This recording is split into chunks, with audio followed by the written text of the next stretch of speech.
Good evening, everyone. Can you hear me? Oh, hi. Hi, Dr. Suleiman, how are you? I'm fine. And you? You all right? Good evening. Yes, I'm good. It's lovely. It's lovely to have you here with us. Thank you. Hello, everyone, and also thank you so much for all who's attending today webinar. Before we start, let me introduce myself. This is Dr. Ahmed Al-Gattan and Dr. Khawla Al-Hassan, the organizer of this international webinar. Before we start, let me tell you about the structure of this webinar. Inshallah, Dr. Sulaiman will present first, and then Dr. Fahd is the second presenter. And after that, we'll take 15 minutes or 30 minutes for Q&A for any question for both of them. Before also in the Q&A, please just write your question in Q&A or just raise your hand in that section, so we can go one by one to ask both presenter any of your question. Please don't write your question in the chat, because the chat will keep rolling and we can't catch your question. For now, Dr. Khawla, please, you can introduce Dr. Sulaiman. Thank you. Hello, everyone. Thank you very much for joining us in this webinar. We have interesting topics. I hope you will enjoy it and find it very fruitful. Our first speaker is Dr. Suleiman Aliou. Dr. Suleiman is a lecturer in Derby University in Internet of Things, and he's got his PhD from De Montfort University. And his topic today is, can you share your screen with us, Dr. Suleiman? Sure.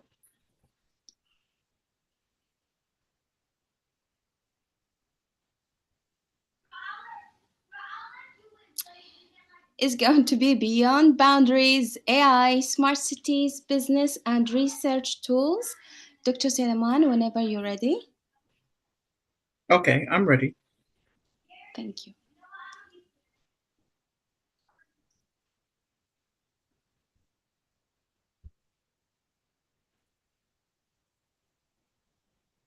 Please. Can you see my screen? Yes. Okay. Okay, so hello everyone. You're welcome to the first presentation today. My topic, I'll be speaking on Beyond Boundaries, artificial intelligence, smart cities, business, and research tools. So that's my name. My name is Suleiman Onimisi Aliou. I'm from the College of Science and Engineering, University of Derby, United Kingdom. To introduce what I'll be talking about today, I will be delving into smart cities and essentially the rise of smart cities. I'll be looking at artificial intelligence technologies that apply to smart cities. And then I'll be looking at the opportunities for businesses and as well as the challenges that they will face in the smart city landscape. I would also try to cover some case studies, and then hopefully at the end of my presentation, we'll be able to understand how to leverage AI, big data, analytics, and the Internet of Things to create new business models for smart cities. Okay, so this will be the outline of my presentation. I've split this into three parts. In part one, I'll be speaking about smart city, and well, we'll be looking at trying to define smart cities, what are the goals of smart cities and the drivers. Then in part two, I'll be looking at the role of artificial intelligence. Essentially, a large part of this is machine learning, and then we'll be looking at case studies that apply some of these technologies. Then finally, in part three, I'll be looking at business opportunities, essentially as this relates to the development of infrastructure for smart cities, big data analytics and how this applies to smart cities, scalability of solutions, as well as interoperability, and then partnerships, strategic partnerships that should be formed in order to realize smart cities. Okay, so in part one, the objectives would be that you should be able to understand what smart cities are, and you should be able to describe the goals and the drivers of smart cities. So what is a smart city? Well, a smart city is an urban area that utilizes advanced technologies, essentially for the most part, artificial intelligence. And then it will also utilize data-driven decision-making in order to enhance the quality of life for residents. And with this, it focuses on things like efficiency in service delivery and then sustainability of services. So when we talk of smart cities, we're essentially talking about integrated infrastructure. We're talking about decision-making that's data-driven. We're talking about connectivity of devices and people. We're talking about sustainability of the city. We're talking also about how to efficiently transport people, goods, and others. We're also talking about public services. And then another part of the smart city initiatives is citizen engagement. And all these come about by developing technology and innovative solutions. Okay, so first let's look at the goals of the smart city idea. So first and foremost, we smart cities aim to be efficient service providers in the sense that we want to be able to optimize municipal services and operations. And we could do this using data and automation or artificial intelligence, essentially, to streamline processes that relate to just about everything that concerns the city. And this includes public safety, traffic control, energy distribution, waste management, water management, etc. So in achieving efficiency, we would naturally look at resource management. And by this, we're looking at, we seek to manage all the resources such as electricity, transportation, more efficiently. So and this would mean that we need to create intelligent solutions that can help monitor consumption, predict demands, and obviously dynamically adjust allocations of resources, hopefully in real time. Another key goal for smart cities and sustainability, we need to ensure that we are implementing eco-friendly principles and technologies in order to minimize environmental carbon footprint. This could be achieved through using renewable energy sources, ensuring that we install green infrastructure, and then we have strategies in place to reduce air and water pollution. Essentially, we want to do a bit of urban planning, which is a very important part of a smart city. And this involves careful planning and design to ensure that we're environmentally conscious, and we're building communities that are resilient to certain vices. So this could include ensuring that we build green spaces, have buildings that are energy efficient, and ensure that we have transportation options that are sustainable. The third key goal is connectivity.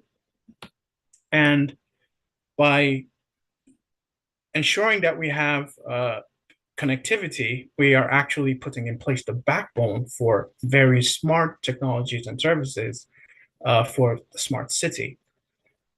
So for smart cities, we want to improve connectivity in things like transportation systems. We want the integration of smart traffic management and transportation systems, as well as the promotion of sustainable modes of transportation.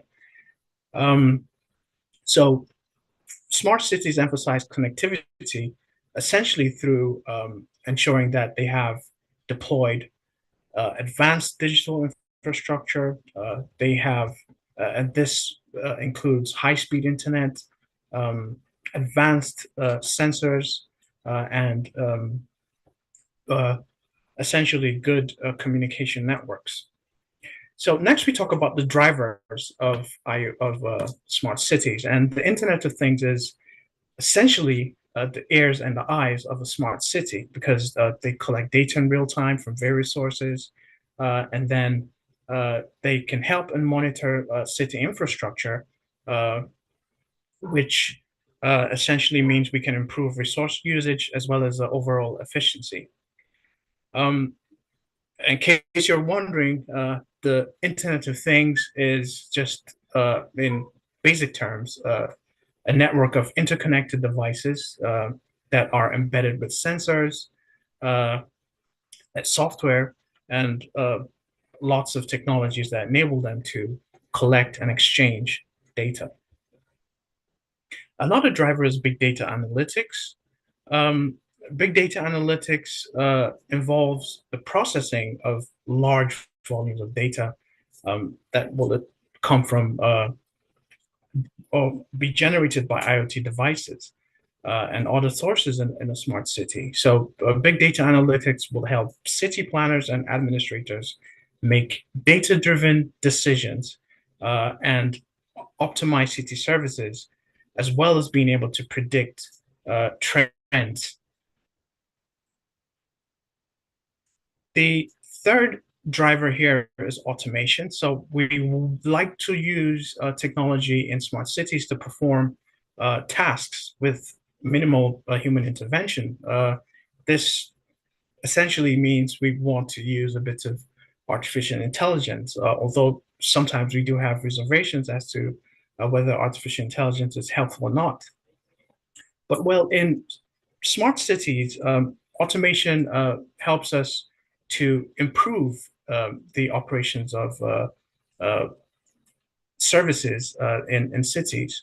A good example of this is that we have smart traffic lights that can adjust themselves based on real-time data, or we have waste management systems that can optimize the collection of waste, or contribute to a more resource and help contribute to a more resource efficient urban environment. Another key driver for smart cities is the engagement of citizens. Citizens need to be engaged and involved in the decision-making processes uh, that will help shape their city. So um, we could actually use technology such as mobile apps or online platforms to facilitate communication that goes on between citizens and the city officials. This will allow for responsiveness to their needs and preferences. Okay, so that's a wrap up of the first part of this. So essentially, we should understand that efficiency, sustainability, and connectivity are goals for smart cities. And IoT, big data analytics, automation, and citizen engagement are key drivers or enablers for smart cities. So in the second part, I will talk about artificial intelligence as a key enabler for smart cities.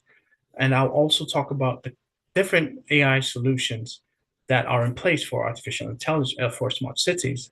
Uh, I'll be doing this using some case studies to talk about how AI has been used to implement or make cities a bit more smarter.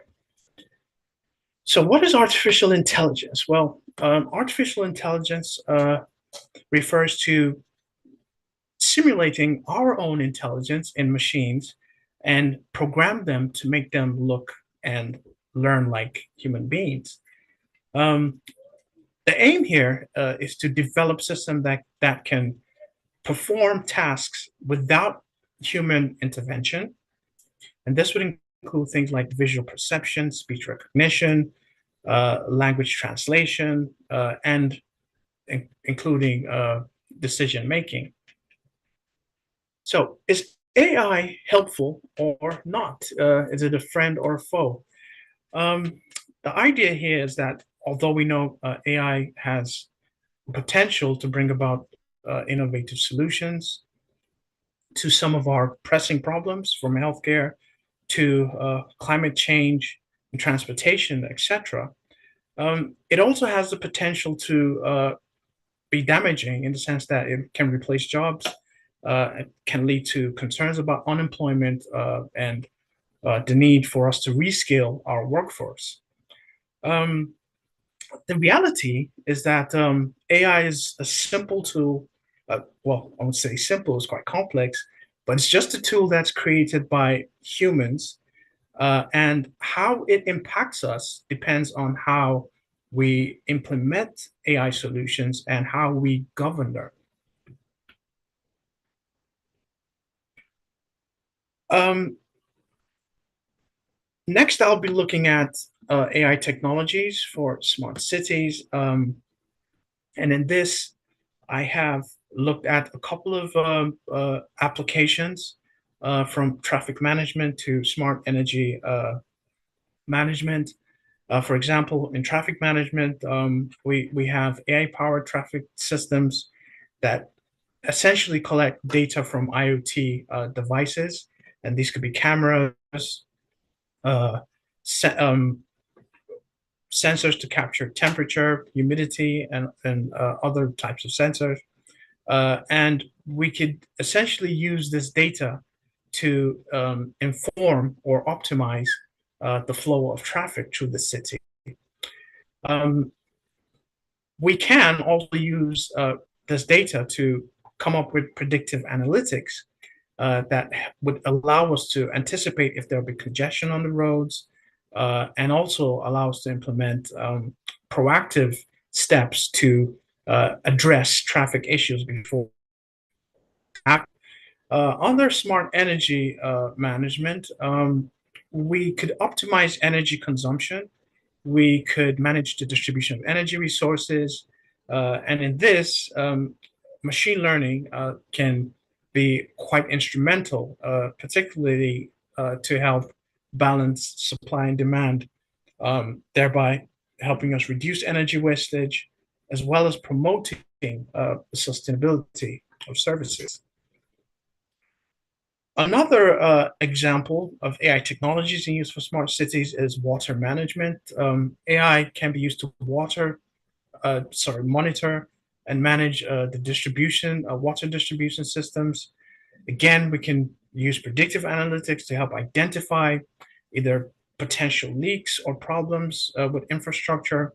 And this allows us to be able to carry out maintenance in a timely manner. For citizen services, we can use artificial intelligence technology to provide personalized and real-time information about city services or what's going on in the city. We can also leverage on data that we get from social media to help understand public sentiments and facilitate more effective communication. So the kind of algorithms we use for machine learning include decision trees, density-based spatial clustering, applications with noise, DB scan, naive Bayesian theory, and anomaly detection. Well, just to recap this, we can use a host of machine learning algorithms depending on the kind of problems that we face and how we want to address issues in smart cities. Machine learning is split into two broader parts: supervised learning and unsupervised learning. On the supervised learning, we could either do create solutions as it relates to what type of problem we have. Is a classification problem or a regression problem? And under unsupervised learning, we could solve clustering problems. So going further, we can also use AI for machine learning algorithms for managing utilities. So we can use artificial neural networks to balance loads if there are certain surges in particular areas of the city. We can use regression or classification algorithms to determine which customers are high, medium, or low usage customers. And we can also apply clustering to group customers based on similar profiles or to analyze their usage patterns. In using machine learning for citizen services, we could apply DB scan to identify places in the city that have high concentration of people during different times of the day. We could also use classification and regression trees for real-time passenger travel prediction, as well as to identify their traveling patterns. We could use anomaly detection to determine strange behavior, like things related to terrorism or financial fraud. And then for dimensionality reduction, we could apply methods like the principal component analysis, PCA. So this can help us to reduce the dimensions of our data as we'll be collecting very large data from multiple devices in a city. Okay, so here are some smart city initiatives that we have here in Kuwait. One of the initiatives is the X0 city plan. And this focuses on the pillars of sustainability, which essentially include social, economic, and environmental factors. There are also initiatives for including blockchain and fintech to power Kuwait's journey towards a sustainable and efficient future. Blockchain is also applied to the smart transportation system in order to enhance traffic management and reduce congestion. Through smart meters and real-time data analysis, citizens can also monitor their energy consumption and improve their or optimize their usage of power. And this can also be taken further to ensure that surplus energy that's generated within the network can be sold to others. In other case studies, we have AI-based traffic prediction. This is in Seoul in South Korea. So what they do is they apply AI to predict traffic congestion, and this can help optimize traffic signal timings and improve overall traffic flow, as well as reduce commute times. For business opportunities, here AI companies that focus on smart transportation solutions as well as traffic prediction can find huge opportunities to collaborate with different cities in order to enhance their traffic management systems. In Singapore, they've come up with the Smart Nation Initiative, and this includes traffic management, public safety, and energy efficiency.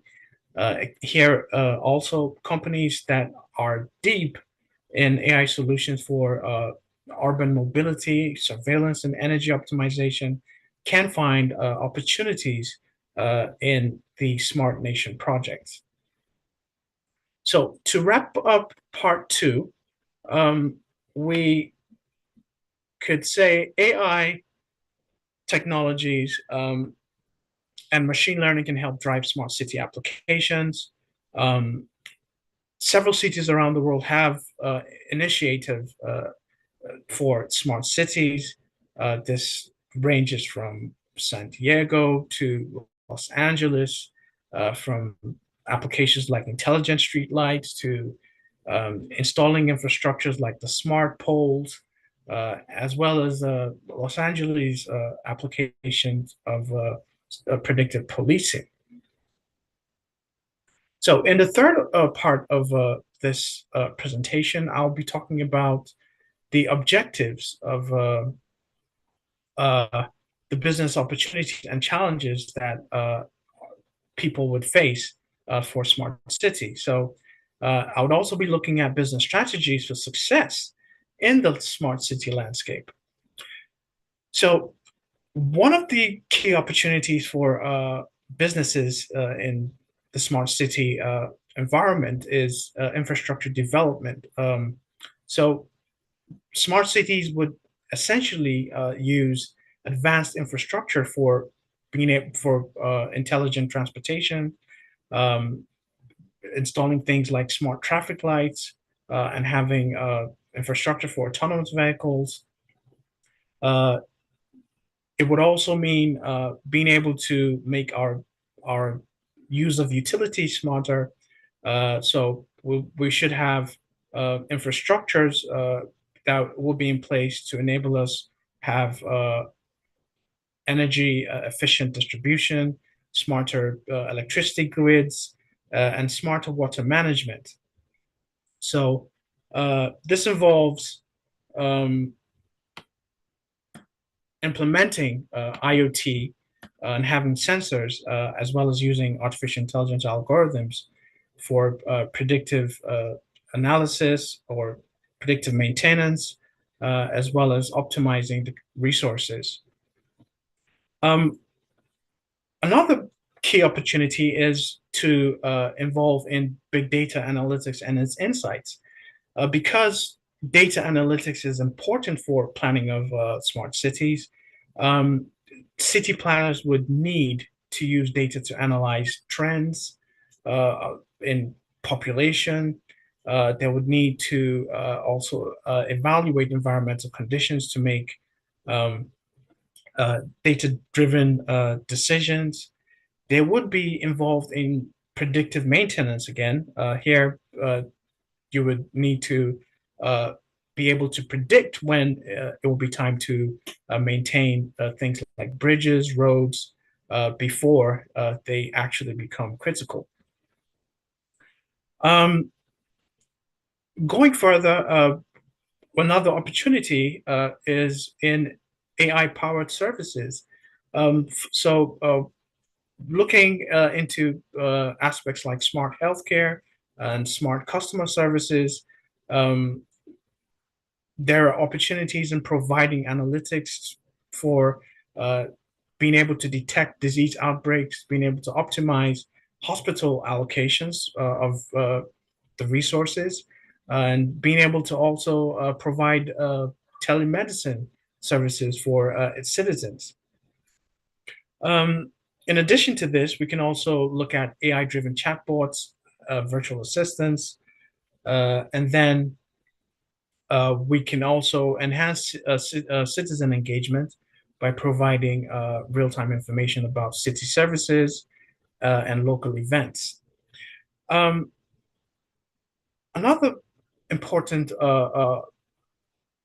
opportunity is in honing in public-private partnerships. The smart city infrastructure that need to be installed would need financing, and PPPs would play an important role in financing these smart infrastructure projects.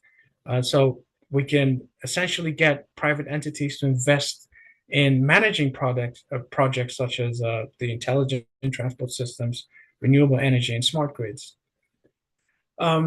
It's also important for data sharing and collaboration. PPPs would facilitate collaboration between the public and private entities. And then we could say private companies can also utilize the data that will be provided to improve on the services, which will benefit cities as well. So next, we have a look at the challenges and considerations that apply to these opportunities that we have. So first, we will talk about privacy and security concerns. So obviously, because there'll be vast amounts of data coming from different sensors and devices, it is necessary to ensure the privacy of the citizens' personal information. So we have to implement strong protection mechanisms like encryption and ensure that access controls are in place. Surveillance risks. So because we deploy AI-powered surveillance systems, there would be questions of unwarranted intrusions into the citizens' privacy. So we essentially need to strike a balance between security and respecting individual privacy rights.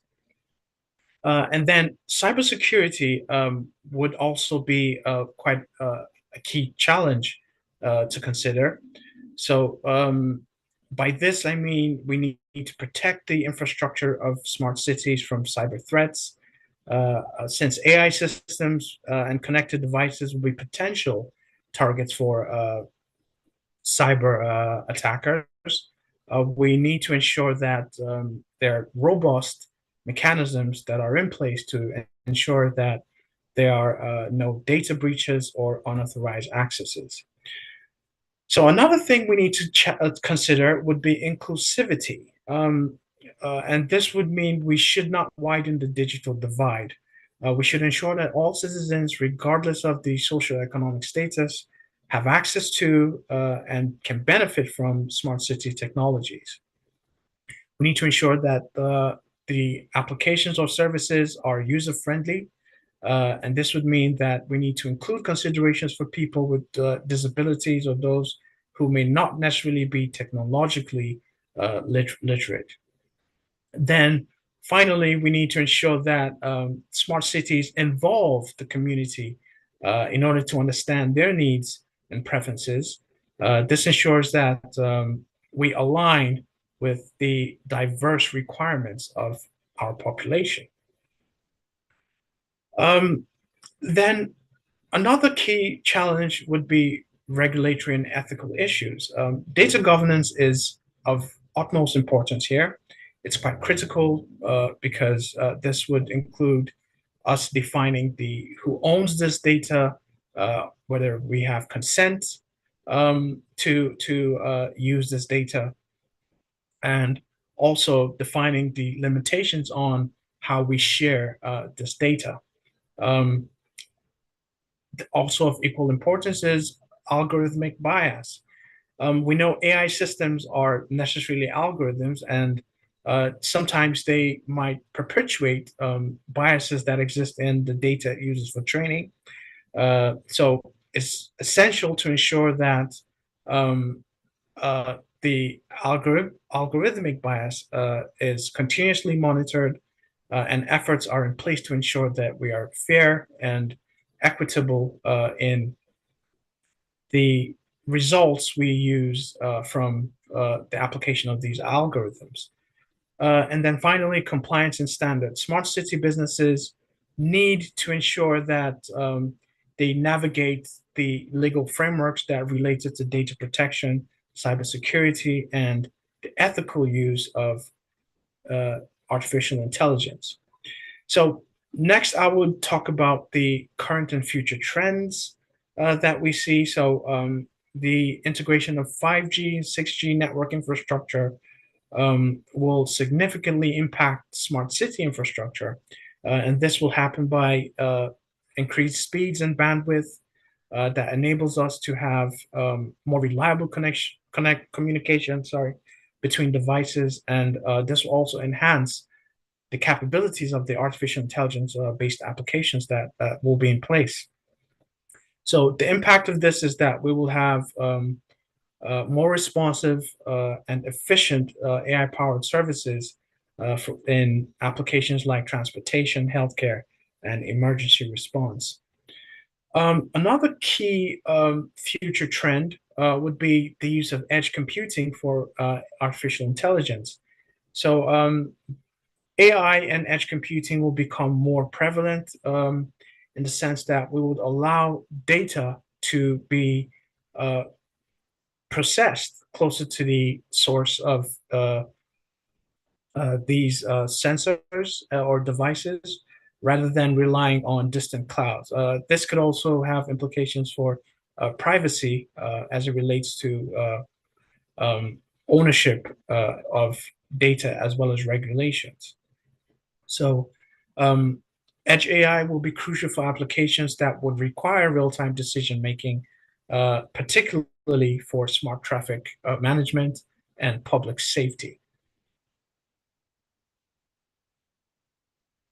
Um, Disaster response and resilience is also one of the current and future trends in the application of AI for smart cities. So we expect that AI would be further integrated into our response systems, provide real-time analysis of emergencies, and also facilitate resource allocations that are in place by the city.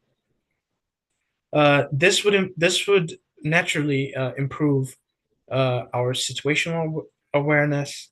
It will give us faster response times to disaster response, and then it will also enhance our resilience in the face of natural or man-made disasters. Predictive maintenance is also a future trend. We expect that we'll be able to enhance predictive maintenance for critical infrastructure using AI. This could be achieved.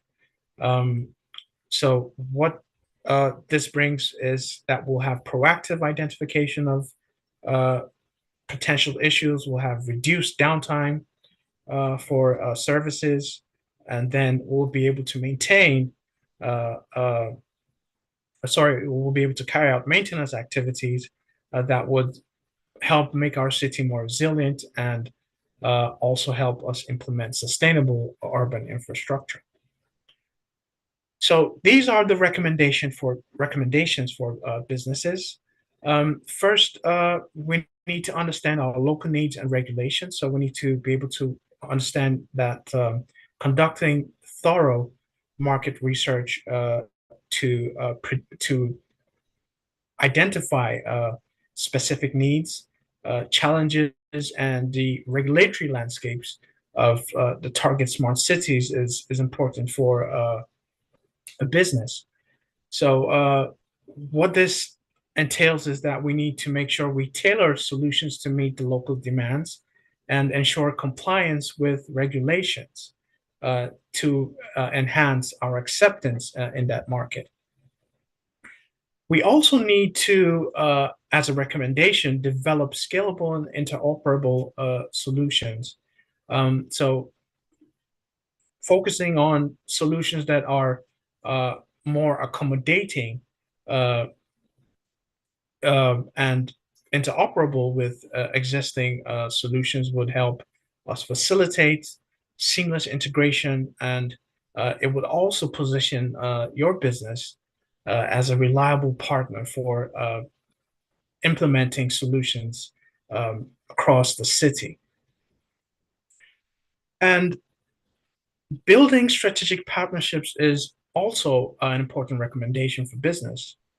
We need to ensure that we have collaborations with technology providers and city governments, as well as other stakeholders, to create a more robust system that will result in end-to-end solutions and would essentially open doors to new markets and opportunities.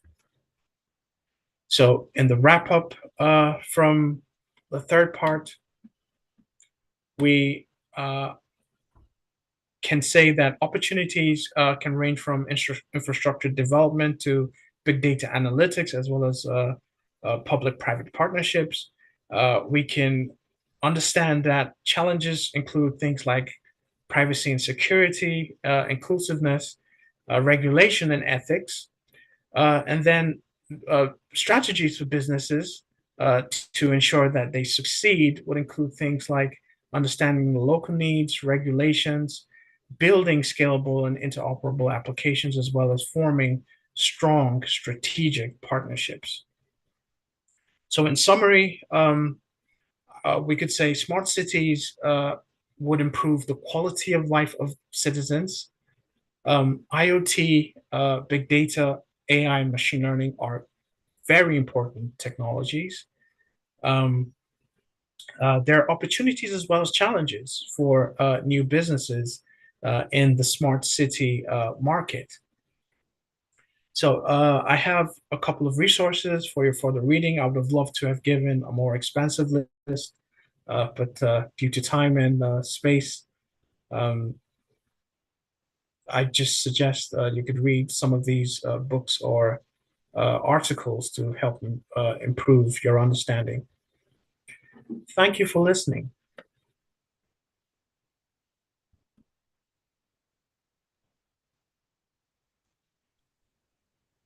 Thank you very much, Dr. Suleiman, for this enriching and very informative presentation. We really enjoyed it. You may take a short break now. Unfortunately, my camera is not working for some reason. You may take a short break now. We will listen to our next lecture, and then we will come back for the question and answer. Okay. Thank you. Thank you.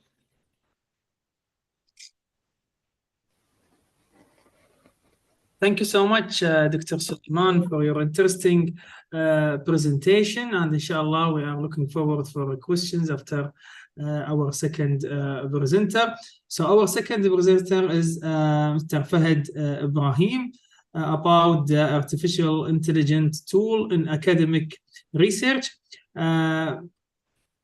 Dr. Fahd is currently pursuing his PhD in Department of Computer Science in University of Warwick, and he's focusing on the research theme of artificial intelligence and human-centered computer. Thank you so much, Dr. Fahd, for attending today's webinar. And the floor is yours. You can start. Thank you, Dr. Ahmed, for the introduction. So this is Fahad. Assalamu alaikum, jami'an. This is Fahad, and the topic today is related to artificial intelligence tools for academic research. Let me try to present. Yeah. So today we will talk a little bit about AI, the definition, and what is generative AI briefly, and then we will continue with application or examples on how to use generated AI in the field of academic writing, literature review, paper analysis, data analysis, code generation, and presentation. So Dr. Suleiman has introduced us to AI. So I just want to summarize a little bit of what he said. So AI tries to mimic the behavior of humans. There is a field of AI called natural language processing, which aims to get the machine to understand written text as a human do. And generative AI involves using machines to generate content based on a large corpora of training data and the concept of next word prediction. And we have AI chatbots are applications of generative AI. Now, currently, we have three main ones, which is ChatGPT, and we have Bard and Claude. So today's talk will be about presenting various practical examples. So it will be like, let's say, a tutorial instead of a talk. And we will give you an idea about the capabilities of generative AI in the field of research. Also, the examples would be related to finance, which is a field that I am not familiar with, but in order to share something new for the audience.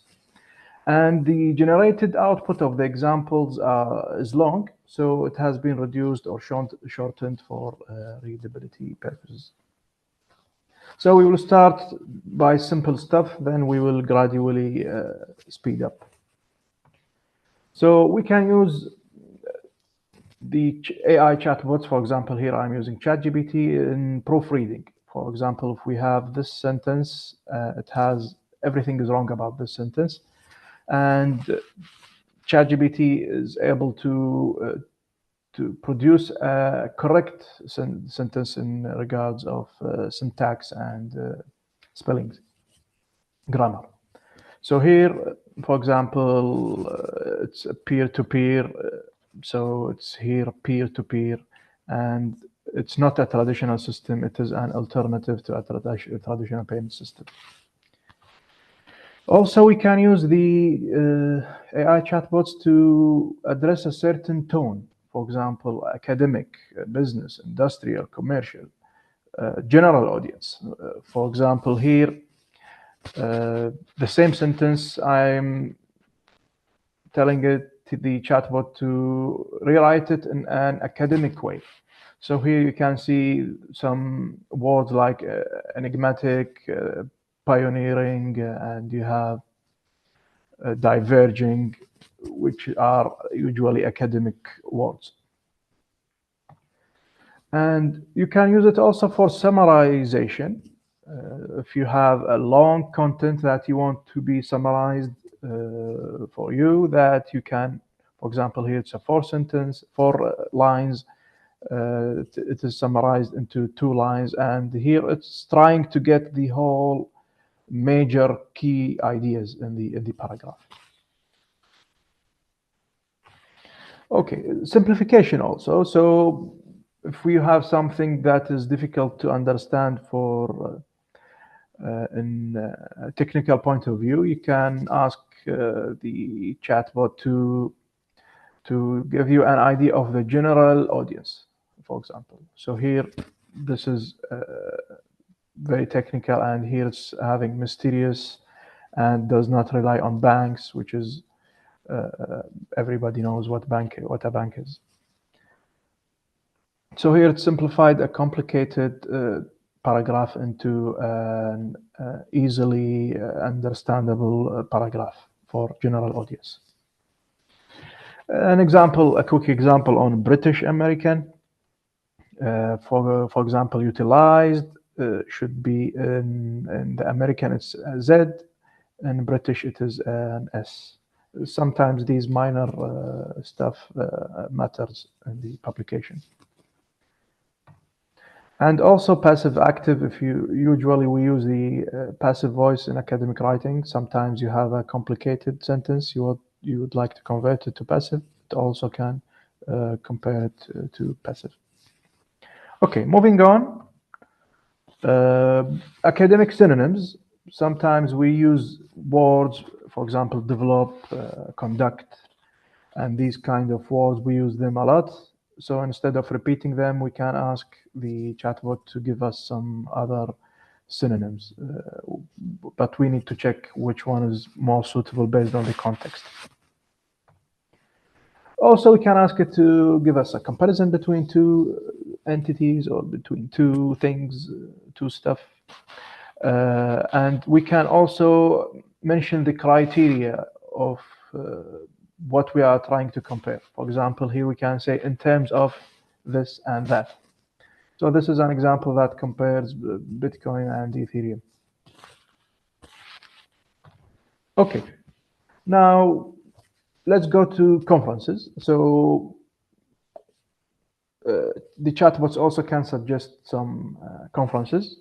For example, in the field of accounting, what are the major conferences? So I have no idea, but I checked one of them and it's available, just to double check that the output is correct. There is one point here to mention, which is a limitation of ChatGPT, that there is a cut-off date, which is now, I think the last version was till January 2022. So this is up to January 2022. If there is an update of the name of the conference, maybe it will not be here, or if the conference is discontinued, for example, it will not be available to you here. Sorry, it will not take that into consideration here. Okay, the same thing with journals. Also, you can ask them a specific type of journal. For example, suggest the Q1 journals, suggest the Q2 journals. And it will give you also till that date the Q1 journals. And you need to double check the output of the chatbot. Okay, so I am not in the field of finance. I would like to write a paper, let's say, and I want to know how can I write a paper. So I asked the chatbot to tell me how the research paper in finance usually is structured. And it's told me about this kind of answer. And I am familiar with this, so I would like to know what is different for me. I have an engineering background, I have a computer science background. What is different for me in terms of the research paper? So I asked this question, and they told me that, or it told me that, chatbot told me that it's usually data driven, and so we need lots of data here. We need data, and in the terminology is different. So I need to know the mathematical notations. I need to know also the terms used in the finance field. Okay, and here usually in research we have a research question, and one way to answer the research question is to have a hypothesis, test the hypothesis, and arrive to a conclusion. So here we can ask, can you suggest an answered research question regarding, for example, I want cryptocurrencies and it's Kuwait here, so it's part of the GCC. So what can you suggest me some unanswered research questions here? So it told me lots of, I think 5 points, so 3 here in the screen. And these also, as per the chatbot, it's not, these have not been answered till January 2022. So we need to double check that, and we need to see if then this is correct or not. So this is somehow, it will not give you direct answers. It will give you some, let's say, roots you are not familiar with. It can give you some intuition, or let's say some brainstorming about the research questions that you can have. Okay, so I chose one of the research questions in the answer, and for example, this is the question. So it's GCC, Islamic finance, cryptocurrencies. And I asked what are the steps that can be taken to answer this question. So the basic answer is to review the Islamic finance principles, for example, analyze the features of the cryptocurrency, and engage with Islamic scholars to give you whether this is Sharia based or compatible or not. Okay, so this is the how to answer the research question. And here I asked about initial hypothesis. For example, give me a hypothesis in order to test it and get to some results. So the hypothesis here is they are compatible. Cryptocurrencies are compatible with Islamic finance in the GCC nation. And some details about the hypothesis itself. Then I ask, how can I test this hypothesis quantitatively? So suggest me some simulation methods. So I'm not familiar in the field, but I know something about Monte Carlo, and I know something about agent-based modeling. So I suppose that this may be somehow correct. And told me about doing some interviews and doing some let's say surveys, and also in the other three simulation methods. Okay, so another limitation of the chat bots, the available ones, the major ones, the ChatGPT, Bard, and Claude. In terms of research, there is a problem of hallucination, which is, let's say, it's producing incorrect results or incorrect output. So one way to overcome this is that there are some sites built on these chatbots, but they are built for a specific purpose. For example, this website is developed, which is called Perplexity, is built for research questions and research papers and citations and these kind of academic related ideas. So here, when I ask the same question, suggest some research papers to read regarding Islamic finance, cryptocurrencies, and GCC, when I asked this question to the other three ones, the answers were incorrect. So sometimes the title is not available, sometimes the author is not available, sometimes the conference or the journal is not available. So here, when I ask the same question, I get some 6 sources, and these are clickable links. Each link takes you to the paper directly. And here it's written one sentence on what this paper is discussing. Now let's go more in depth of, can you conduct a full literature review, not a full, partial literature review based on the following 3 topics. And the answer here is also some papers, and here it's not just one, maybe 2-3 sentences on each paper and what it's discussing. And I think there is one of them in the 4th or the 5th part that has 10 lines or 8 lines, which is a detailed description of what the paper is doing. Okay, so also simple stuff is to get the DOI or a citation along with the DOI, because sometimes some conferences and some journals require every reference to have a DOI. And it gave me, for this paper, it gave me the DOI for it. Okay, now, also on the same topic of literature review, there is another website called Typeset, which is based on SciSpace, which is a research search engine, let's say.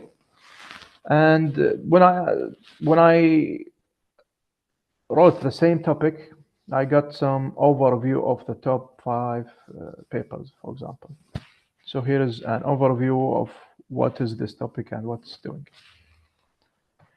Okay, so the same thing is here that it gave me 10 papers.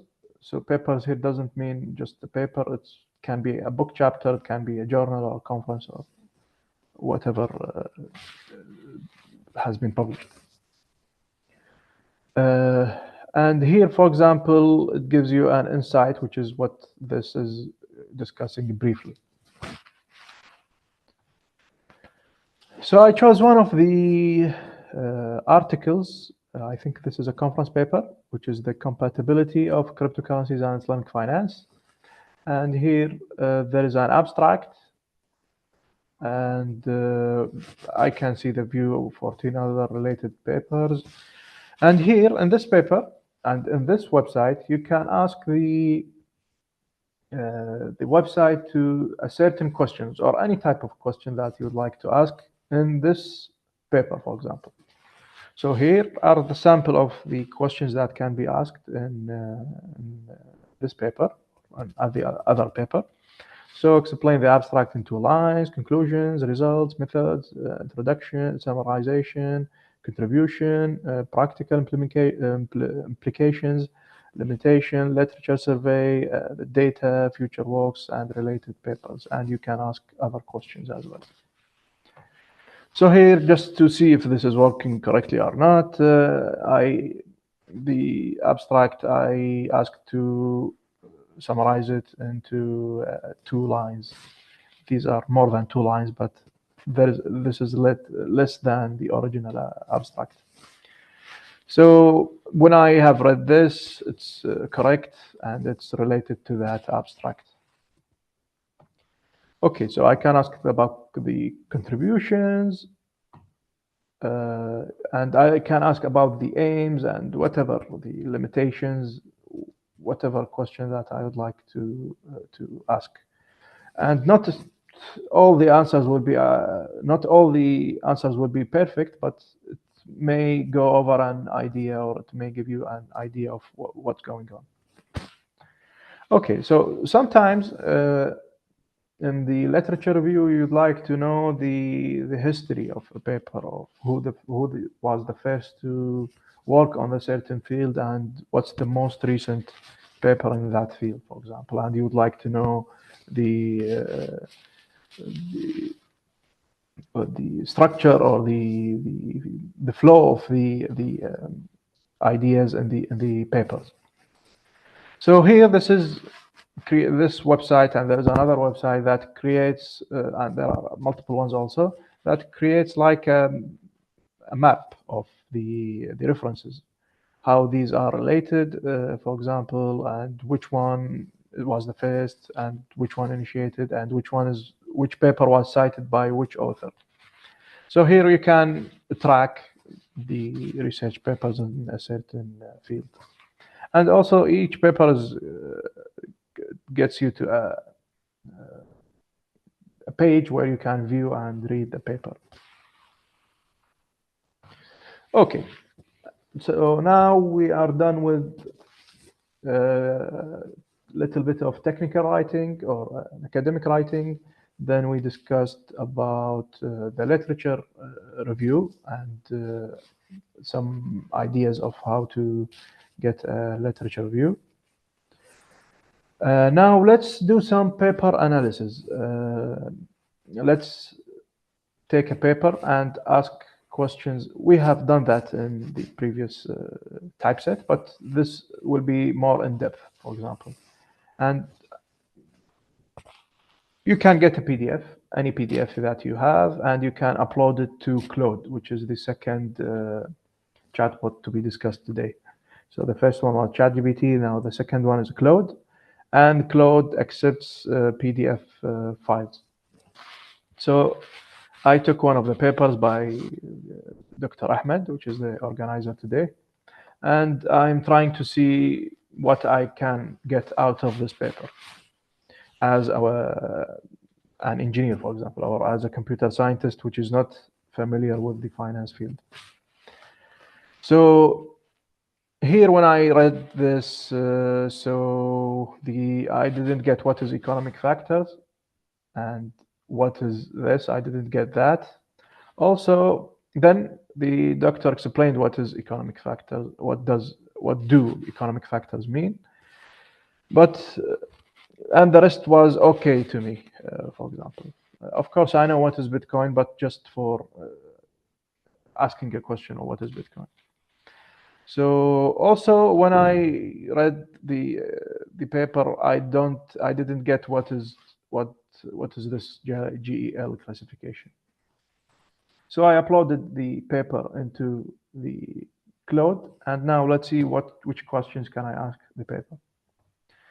So here, what is Bitcoin and what is FMOLS and what do they mean? Explain briefly. So it defined Bitcoin to me here, and it defined this here, and here also it gave me how are these related in these two bullet points and in this paragraph. Okay, so it gave me a good answer for the question. The same thing is GEL classification. What does that mean? So this is G15, M21, O47. Each one is, this is the definition based on, I think, economy or based on finance or some field. This is a classification of papers, and we don't have this in my field. So this is fancy. All right. So, and also it explained here how is Bitcoin and how is this paper related to these three classification codes or whatever. Okay, so we can ask for the same thing: contributions, aims, and the research gaps the author tried to fill in, and the objective aim. Here also we can ask stuff like limitations, why is the author using this instead of other things? We can criticize the paper also. So there is a room to criticize in the questions asked to the chatbot. One thing I forgot to mention that this is called a prompt, and this is the generated output. It's text in this case, but it can be in the next versions. I think you can have some images and you can have some audio later on, maybe next year or something. So the better the prompts, the better the generated output. So there is a field called prompt engineering, which is currently active, where you can produce some excellent prompts to get some excellent feedback of the chatbot. Okay, so now we have a paper. Okay, now we would like to present this paper. So we can have a poster, for example, an master's level or an undergraduate level or maybe early PhD level. And you can have an oral presentation, short one or long one, or you can have, if you have a software, for example, you can have a demo and other types of presentations. Here, for example, I would like to create a poster, so just me some content. Usually the posters are abstract, straight to the point, limited text, and lots of visuals. So here I am asking it, what can I put in the poster related to this paper, Dr. Ahmed's paper? So it told me some methodology, introduction, key findings, exchange rates, inflation.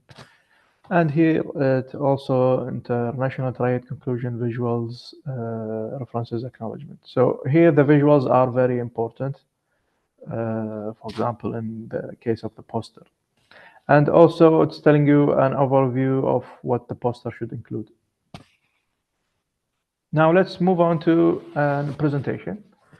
So here I asked about 5 slides of paper along with bullet points and body. So it didn't listen to this question, and because I am telling it body and it didn't give me any output here related to paragraphs, for example. I can ask over multiple iterations. on what I would like to include in these slides to get the perfect one, but I'm just putting these for readability, only 5 slides, and these are the main things that needs to be covered in these 5 slides. Okay, now I can copy paste this, and I can create a quick presentation, PowerPoint presentation out of it. So there are multiple ways. The easier way is to copy paste this, add it into a Word document, and then export it into a PowerPoint presentation.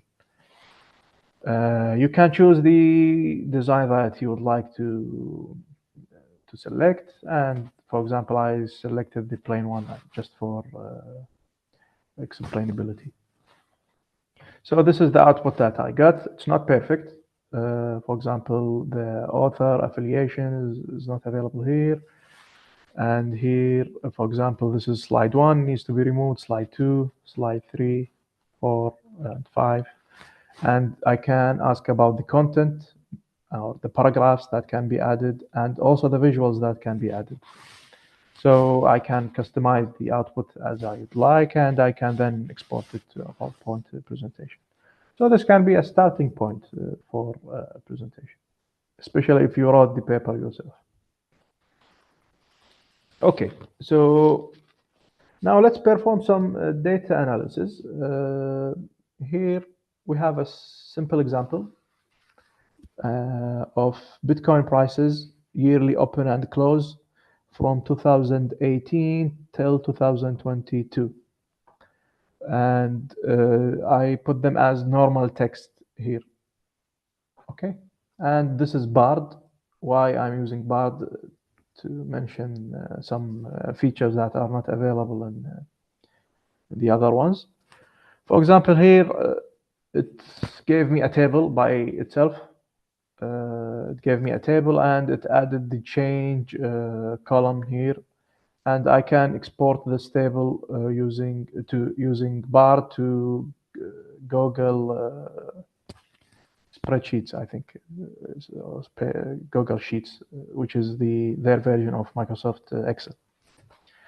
Okay, so this is the first part of the answer, and in Bard you have multiple drafts. You have 3 usually, or 3 different answers that you can have a look into and see whichever is more suitable to you. So here it told me about the observations about these prices and from 2018 till 2022, and it told me that this is the increase, this is the decrease, and this is the trend. And here also it's telling me that it's highly volatile and possible explanations for the volatility. And also this is 2022, and which is last year, which is more recent than the other chatbots they have a knowledge of. So the end of 2022 is not covered in either Claude or ChatGPT. Okay, so this is the volatility. This is the main key points, that this is a highly volatile asset. Also, this is another additional notes that the collapse may be related to some scams going in the cryptocurrencies, and also to get itself out of this. This is not a financial advice. Okay, so now I took the same text here, I placed it into an Excel, and I produced this chart, and I saved it as an image. Then I upload it to Bard. So Bard can accept images. Okay, so I created this image myself. So Bard has not seen anything about it before. But here also, of course, I am having the title, I'm having the open price in thousands, and I'm having the year in order for it to understand what is, to get some intuition of what is this. So when I uploaded this chart. Okay, provide me your observations on the chart. And it knew that this is related to Bitcoin from 2018, and it gave me till 2023, which is not even in the chart, which means that a feature in bar that it can search online. For example, if I ask it what was the price yesterday, it knows that. So it has the ability to search online. So, and it told me the same, nearly the same or different little bit of the observation that it has seen. Okay, so as I said, what was the closing price of Bitcoin on 4 October? It told me that this is the one.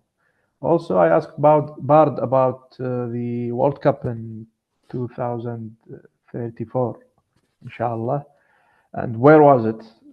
Where it's going to be held. So it told me that it will be or Saudi Arabia will host the event, which is more recent information. Okay, so now let's do another data analysis, but this time using Claude. So in Claude, I exported this from Google, from Yahoo Finance, sorry. So I exported this and I exported it as a CSV file. So why I'm mentioning Claude here, because Claude can accept CSV files, it can accept PDFs as mentioned previously, and it can accept also text files. So I uploaded this CSV files into Claude, and then I asked it about, I give it some, does this represent? And then I told Claude to perform some data analysis regarding the Bitcoin monthly prices. And also it's the same thing. It gave me some, the starting of the price, the peak of the price, the end of the price, and other related, let's say, data analysis points. Also, I'm having a volume here, so there is a volume also going on here.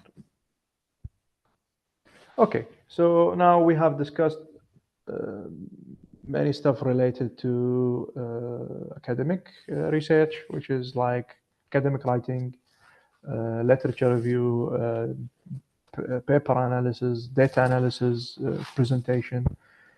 Now let's go into some code generation. So chatbots are known for their ability to generate codes.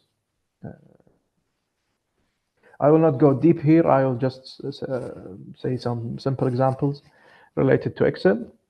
So we have some instructors here in the session, and usually they assign letter grades to numeric grades. So this is a very simple thing to do. So there are multiple ways to do this, and I'm having the details here. I'm describing what I'm trying to do, and here the ChatGPT told me to go to this cell C2 and put this equation to get the letter grade out of the numeric grade. I asked the same question another day, and it gave me another way of doing this, which is having a lookup table. So it told me to create a lookup table somewhere and then have this cell to point to that lookup table, which is also another way of doing this, which is also correct. The point that I'm trying to point here is that there is a concept called randomness and there is a concept called creativity. So there is creativity and randomness in the chatbots. Sometimes you get the chatbot to be more creative. Sometimes you get it to be more random. So you can ask the same question multiple times. Every time you get a different answer. And sometimes you get a silly answer. Sometimes you get a very smart answer. So there is a trade-off between these randomness and creativity. Okay, so this is one example of code generation. The second one is related to latex. So here I am also having a simple example of having a Gantt chart that lasts for a year with interval of 4 months each for literature review results and publishing, which is not reasonable, but for just an example. And it gave me the code here, and when I tried copying and pasting the code, I got this result, which is somehow good. So you need to modify some stuff, little bit stuff here, and you need to check whether you would like this to be in this way or you want to change it. Sometimes the codes generated by the AI chatbots has some bugs in it. If you would like to debug or to check the bugs or to fix the bugs, you will need lots of time to fix them. So sometimes you need to see whether if you implement the code from the scratch yourself is better than having the chatbots generating the code for you. Okay, so we discussed 3 main chatbots: Bard, ChatGPT, and Claude. So Bard has the only one that has access over the internet, and the cutoff date of the recent version is January 2022. The previous one was September, I think, 2021. And for Claude, it's the cutoff is early 2023. These two are related for the free versions. So the token size or the length of the text is limited in all of them, but in Bard it's 1024, in ChatGPT is 4096, and in Claude it's 75,000. I think there will be a new version of 200,000 words, which is around, let's say, 500 pages of text. So if you have, let's say, a book you would like to summarize, you can upload it into Claude and see if what questions that you can ask. And for the files upload, in Bard you can apply images. In ChatGPT, the free version, you cannot upload anything. And in Claude 2, you can upload documents, texts, CSV files, and PDFs, and these types of files. There is a new version of Claude for a paid version for Claude, and there is a new version for ChatGPT paid one. Also, they have different settings. In ChatGPT, you can perform heavy data analysis and heavy debugging of the code. The Claude 2, the paid version, also has a bigger context window, and also they have less hallucinations in both of them. Okay, so there are many websites to have a literature review, like these ones, other than the one stated in the presentation. It's better if you'd like to try these. Some of them are paid, some of them are free. So it's better if you'd like to try them, you can try the trial version, and if you enjoy that, you can purchase them if you find it necessary.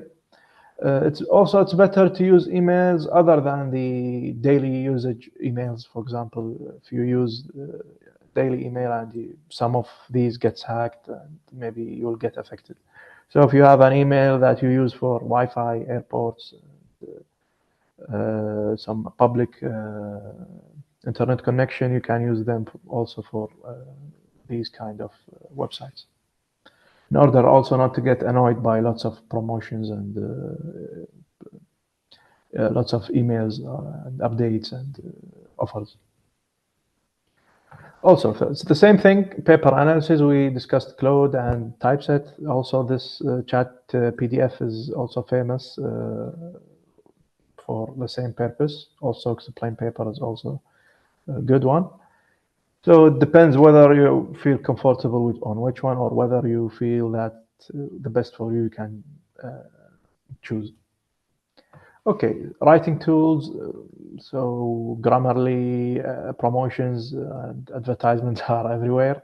It's annoying, but it can be used, and also I think it's being integrated with AI for better proofreading or better editing. Quillbot is also a good choice. Writeful is integrated with Overleaf. It's maybe a good option. So these are usually, they have a limited free version and they have paid versions. Okay, so here we have some list of AI tools. Here are some websites that you can look into to see the latest AI tools, not just in terms of text. You can see some images, you can see some audio and various applications for education, business, everything. Also, you need to try and see whether they are good or bad, or whether it's just to sell, or whether it's a really good product. Okay, I forgot to mention about the presentation websites. So the presentation websites till now are not very good. So there are some websites that generate a presentation to you if you give it what you'd like to present, but they are not very dependable, so you cannot depend on them. Why? Because it generates you loads and loads of text, which is not good for a presentation. So you would like the presentation to be straight to the point and with lots of visual stuff. So having just text, 30, 50 lines of text is not suitable for a presentation. Okay, so now we discussed lots of different ways where chatbots can be used for academic research. Now we need to be careful about certain points. So first thing is we need to check the output of the chatbots ourselves, because as we said, there's hallucination. The second thing is do not fully depend on the AI chatbots, because your skills may deteriorate with time. So writing skills, research skills, critical thinking, and presenting can be affected if you depend fully on these chatbots. Do not copy and paste. Be careful of plagiarism. So sometimes these chatbots are trained on research papers, on journal articles. And when you copy paste, the chatbot itself is getting this out of these conference papers or journals. And it's a copy paste of a copy paste of a copy paste, which is plagiarism. So we need to be careful of plagiarism here. Also, never provide novel ideas or confidential data. So we don't know whether the chatbots are utilizing the prompts, your prompts or your text or not. It's like the story of Facebook. Does Facebook use private data? Yes or no? There is a court case today. Tomorrow there is no court case. Another year there is no more. So we don't know actually if, still now if really Facebook is using this private data or not. So it's the same thing with AI chatbots. They are telling us that we are not using your data, but we don't know if this is actually the case or not. Okay, so the conclusion, AI chatbots, AI tools can be beneficial for research in various tasks. It can be also used in daily stuff like writing emails, communication, recommendation letters, time management. Also, we need to be careful while using these tools. I think we have a few minutes. Okay. These are the references. One last thing that I would like to add for the future So here you can have an overview of prompt engineering. So how to have a better prompts in order to get a proper response or a proper generated output. So there are various ways, there are various techniques that you can use to have a better utilization of these chatbots. Now, with the last OpenAI conference, the developer conference, they mentioned that you can create your own chatbot in the paid version, and it can be private, and the data is not published online. And you can, for example, if you are in a certain field, you want to be a reviewer for certain papers, you want to gain some knowledge into another field, you can upload some documents, you can upload some data, and you can ask the chatbot to create some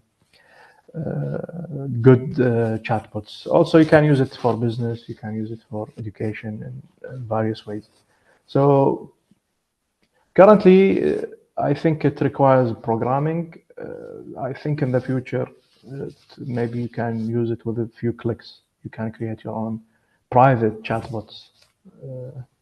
So this is all. If you have any question, you can ask. Thank you, everyone.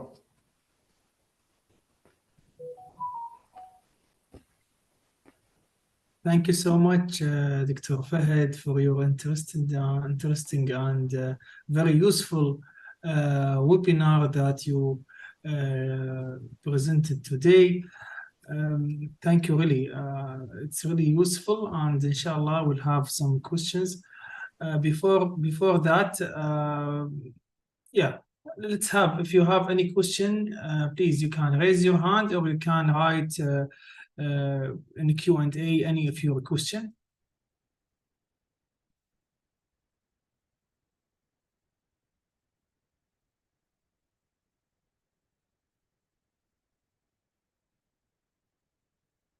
All right, Dr. Khawla, your mic is muted, yeah. No, your mic, Dr. Khawla, is muted, so unmute your mic so we can hear you. Yeah, we can hear you now. Go on. Thank you very much, Dr. Fahad, for this interesting and very informative presentation. Actually, I have a question for both of you, for Dr. Suleiman and for yourself. Since you both are computer scientists, we all can see that advances of AI and their innovative embodiment are happening daily. Why do you think there is a resistance from people? Why do you think society is hesitant about the AI? I go first, or Fahad, would you want to go? You can go first. Okay. Well, over the years, we've had technology change, and we've seen advancements in technology, and for the current wave, I think generative AI is a game changer. It's bringing something new, right? And as it has always been, it's natural to have this fear of what is going to happen when you have a technology that can practically do human-based tasks with such ease and speed, right? It does introduce this fear. However, I think that as it has been with technologies that have been coming up over the years, there is really nothing to fear. The approach would naturally be that certain tasks would be able to be accomplished by AI, but then It will also be that certain tasks would still need human intervention. And then there's also the opportunity to reskill. Reskilling would be quite important for a lot of us to be able to. As you listen to the presentation from Fahad, you could see now with generative AI, there are different ways for you to approach doing research. There are different ways for you to uh, be able to perform data analysis, and it the whole possibilities go on and on. So it should be seen more as a tool, a helper, rather than a replacement. So this is my take on the sentiments about AI, generative AI to be more specific, these days. So it's uh, as much as I do understand the position where they're coming from. We've seen this over the years with the emails. Emails did not necessarily eliminate letters. I still get letters in my mail, so I still get physical letters being sent to me. Um, so that did not necessarily stop it. It's not that I'm saying it's at the same scale, but uh, I feel that we should have nothing to fear. We should rather use this as a tool to make us superhumans rather than be scared of using it or scared about what changes would come. So it essentially gives us a cape. So you're wearing a cape and you become a superhuman now. You could do different tasks at the speed of light. These tasks would previously take you days, weeks, or months to accomplish. Now you can do that within minutes and have data or something that although it's not perfect at the moment, but it can help to speed productivity and essentially give us a new way of thinking and approaching research and the use of technology. Yeah, I agree with Dr. Suleiman regarding the point of this is an assist, not a replacement. There is a fear going on that AI is going to replace humans. So this is a fear going on that, like for example, some cashiers are being eliminated now. For example, in the supermarkets, and you have some machine that you go and you pay and you go out, and the same thing they are saying that AI is going to take some jobs and it will take some. I mean, the chatbots will take some jobs, and the answer to this is you need to adapt to the quick changes in the AI field. For example, the one that has a skill, it can be a skill. The one that has this skill is will be better than the one that doesn't know anything about AI. And also, it can assist certain jobs into doing their job instead of speeding up the efficiency and speeding up the way that they interact with the system. So this needs to be adapted in order to by let's say the employees in order to have a control over their jobs. This is one thing that there shouldn't be a fear of people losing their job. The second thing is related to the ethical part. So if students, academics, employees, all of them, they use ChatGPT or the generative AI instead of doing their work. This has ethical consequences. So this shouldn't do the job for you. This should assist you. So the ethical consequences are feared in the academic field and in the let's say, the types of plagiarism that can happen in different fields. This is needs to be adjusted, and this needs to be. We need to have some rules and some new laws got committing to provide an overview on or limitations or where this can be used or where this cannot be used. That's interesting and very promising. I agree with you. I think we need to increase the literacy and the awareness about the benefits of AI. How can it support our society? Thank you very much. Since ChatGPT is the hit right now, everyone is talking about ChatGPT. I have a question about maybe for Dr. Suleiman. As we know, ChatGPT does not know if the answer is right or wrong. It just predicts the answer based on the context of the question, based on the content of the internet or maybe any other sources of data. Could you elaborate on the mechanism of ChatGPT? How does it generate the answer? Okay, was that for me? Yeah. Okay. Okay. Yeah, I would. Yeah, I'll respond.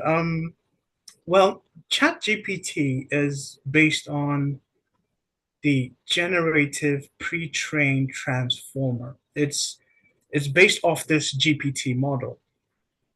Now, to make it simple, I don't want to delve into explaining but just to explain what this means is it allows you to. It's a model or transformer is a model that allows you to be able to predict the next word in a sequence, right? So this essentially means ChatGPT is trained on huge amounts of data gotten from everywhere, from the internet, from documents. They glean a large amount of data, and then they train this data using parameters. Parameters we can assume to be individual, like variables. Of the parameters can run into billions of parameters in order to improve the efficiency of it. But essentially, what ChatGPT does is it's a generative pre-trained transformer, or it's built off that model, which means its ability is only to allow prediction of the next uh, words in a sequence. So this is its limitation. They can probably adapt Chat GPT using another form of machine learning, reinforcement learning, in order to make it think, in order to make it choose what policies to take for certain situations. So this way, they will be able to make it more efficient in terms of its responses to prompts that it's asked. So yes, this is my take on what ChatGPT is, and it's obviously it uses machine learning and it's trained off huge and large amounts of data. But essentially, its capability is only to predict the next word in a sequence. So this is just to make it simple what ChatGPT does. Thank you. Dr. Ahmed, does anyone have any question?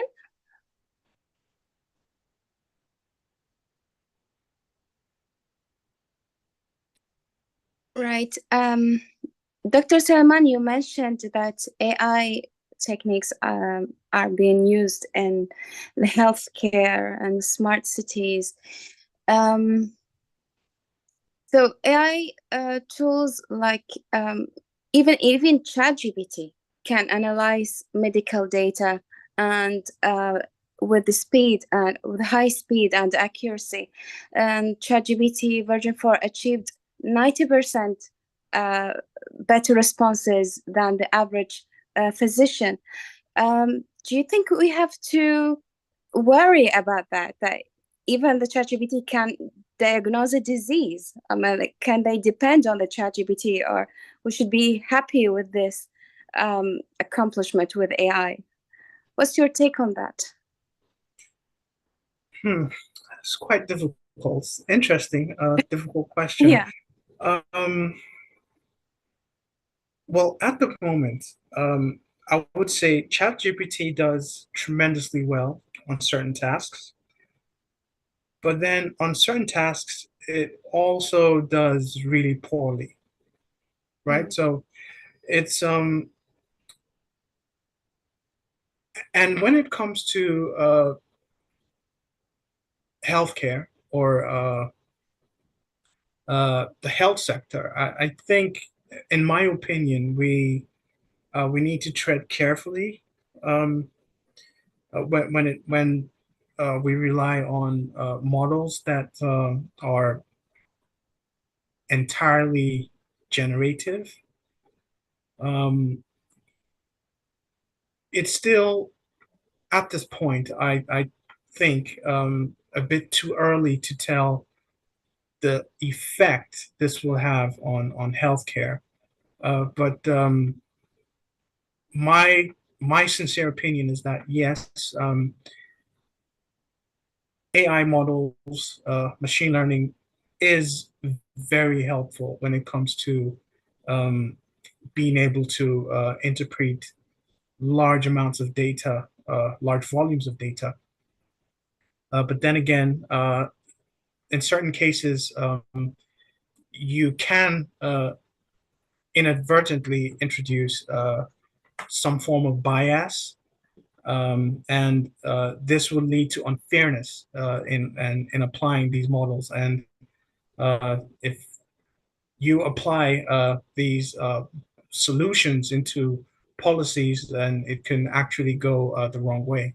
So it's a tool, but then we need to ensure that there's fairness in the algorithms that we use to implement policies. Thank you very much. Dr. Ahmed? Yeah, thank you so much. Also, may I have some question? Why the word focus mostly in ChatGPT, and we have many other software, or as Dr. Fahad mentioned, several of softwares or websites that they're doing. I don't know. As a researcher, they have some special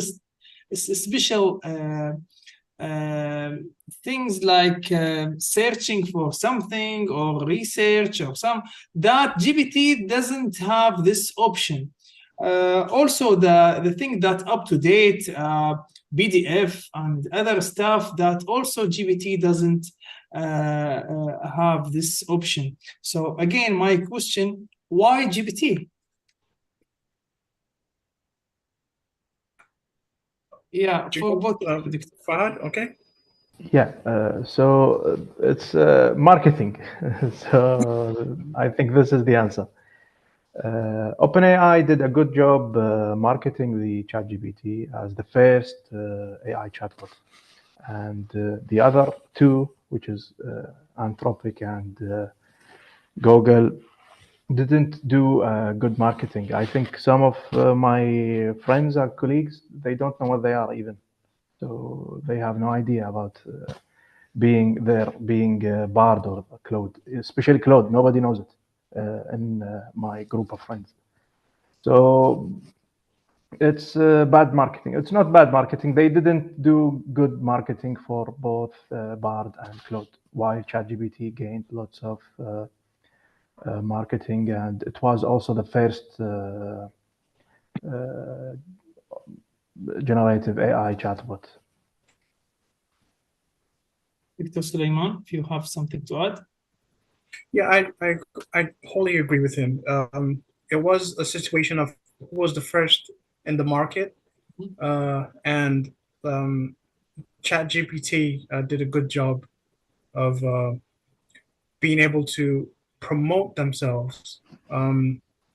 Essentially, he's right. There are lots of AI tools that I don't know about. I just tomorrow I could hear of an AI tool that's out and I've not heard of it before. So they come up every day, but the truth is, ChatGPT did a great job of being able to reach out and sell their technology and the ability it brings. Um, I think even yesterday, I learned they're working on GPT-5 and a Chat GPT-5, and that should be out. They didn't give a timeline, but that should be out anytime soon. So they're actively campaigning for their software, the generative AI tool that they offer. So yes, I wholly agree with him. It was a situation of who was first on the market, who was first in the market.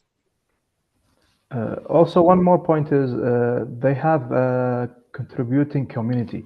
So they are encouraging developers to be part of the community, giving some ideas, advancements, some, let's say, developing codes, customized chatbots.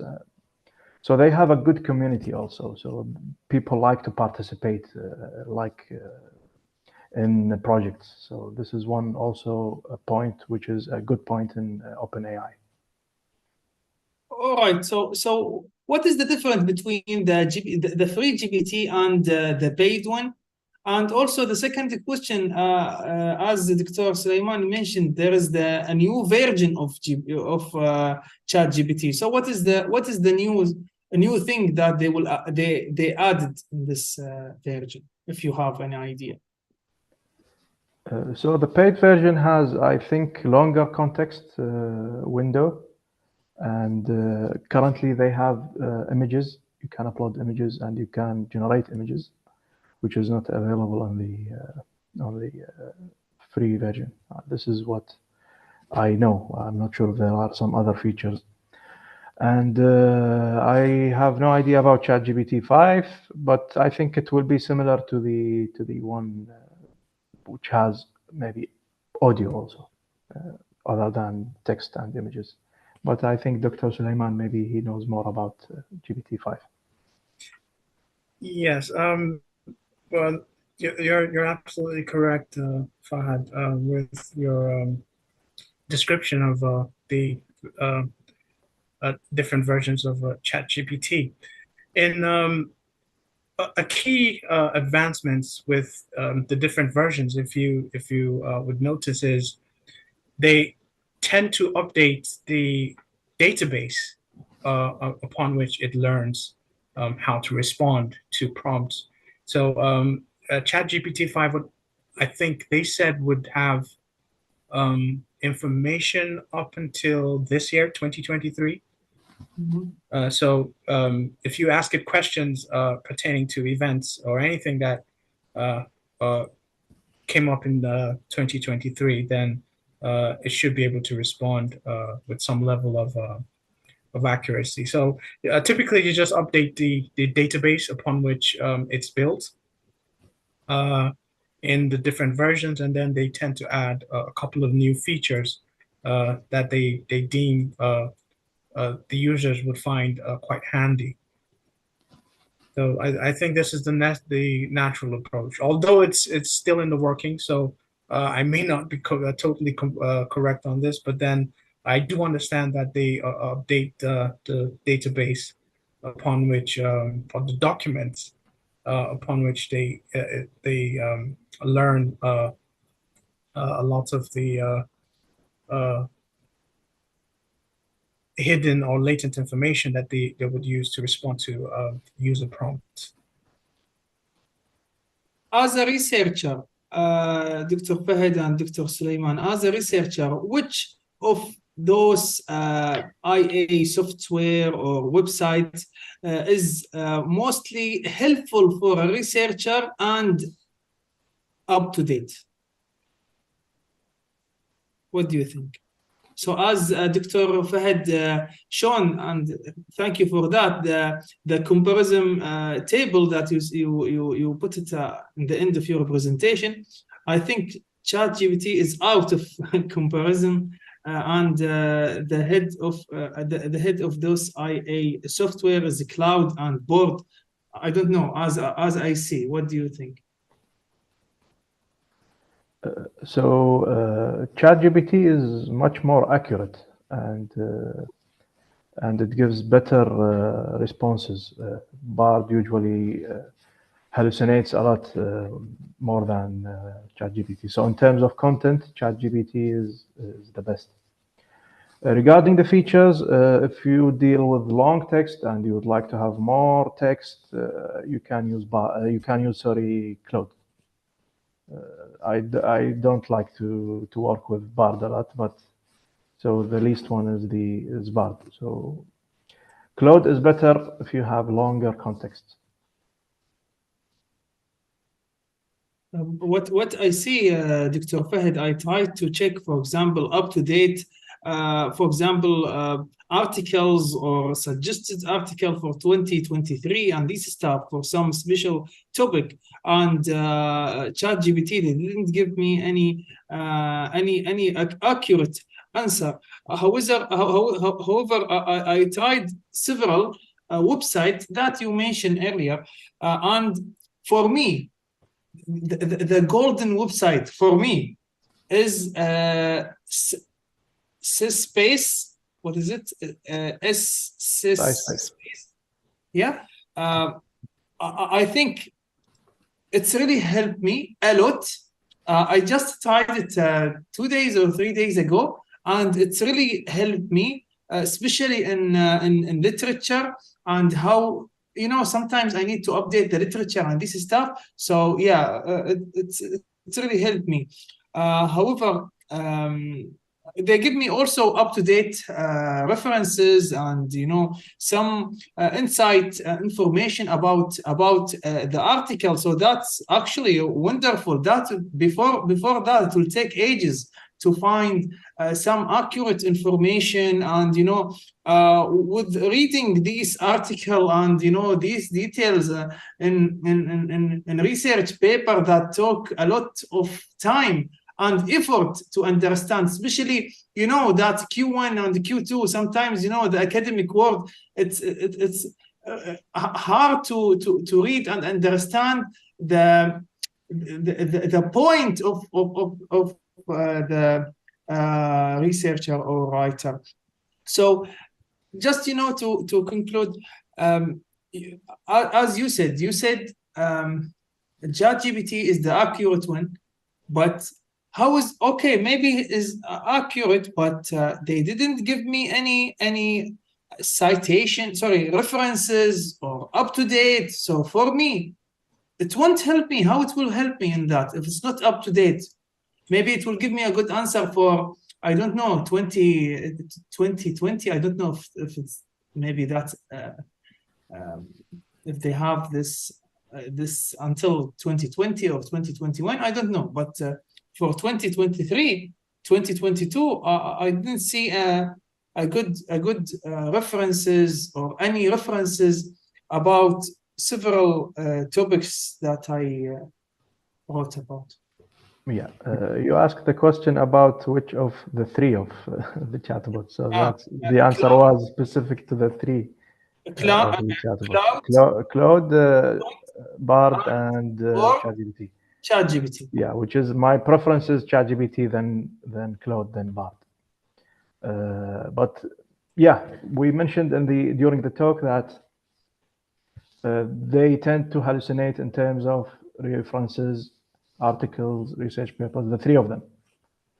So in order to avoid that, you can use another way, which is Perplexity or SciSpace, which both are good in terms of research based papers and articles. So these two are better than the other chatbots in terms of research. Mhm. One thing more regarding, go on, Dr. Khola.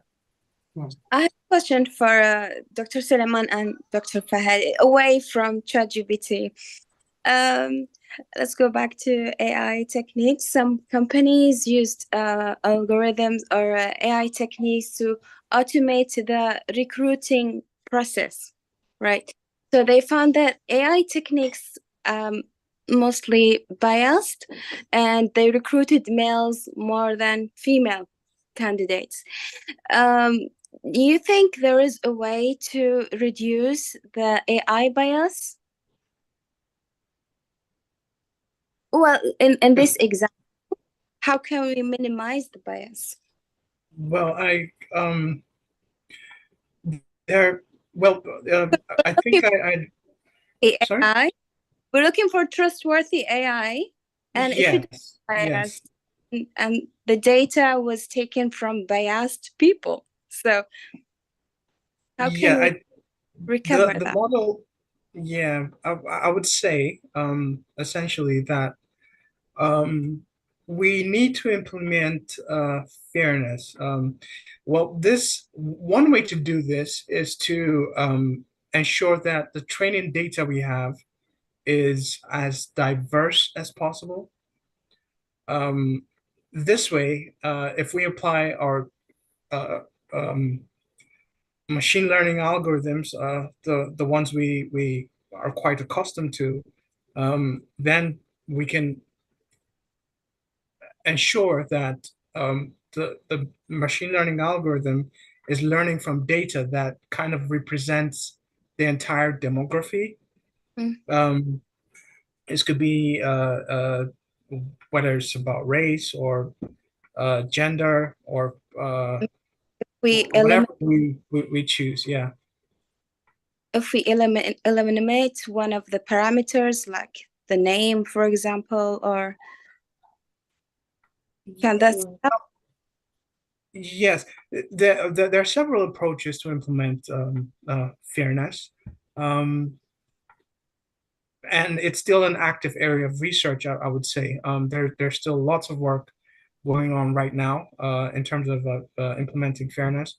But one easy approach or straightforward approach would be to ensure that the training data you use with for any of your typical machine learning algorithms that are not essentially or don't have fairness built into them.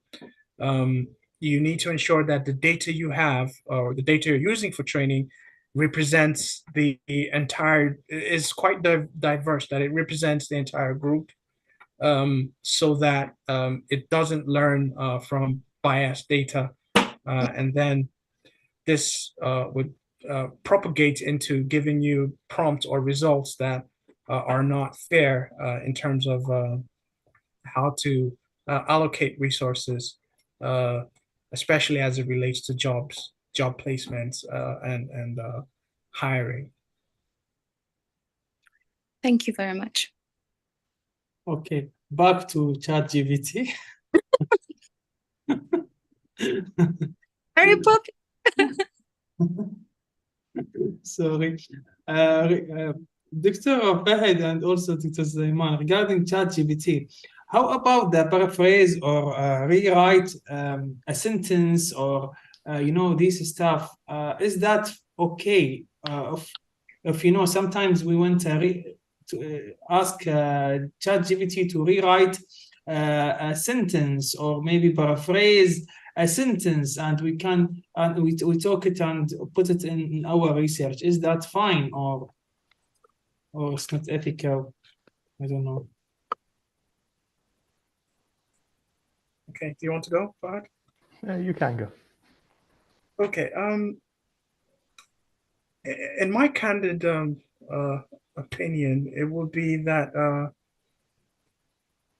yes, ChatGPT does quite a good job of summarizing text, but essentially, like we've said, there is a possibility for it to sometimes over exaggerate things.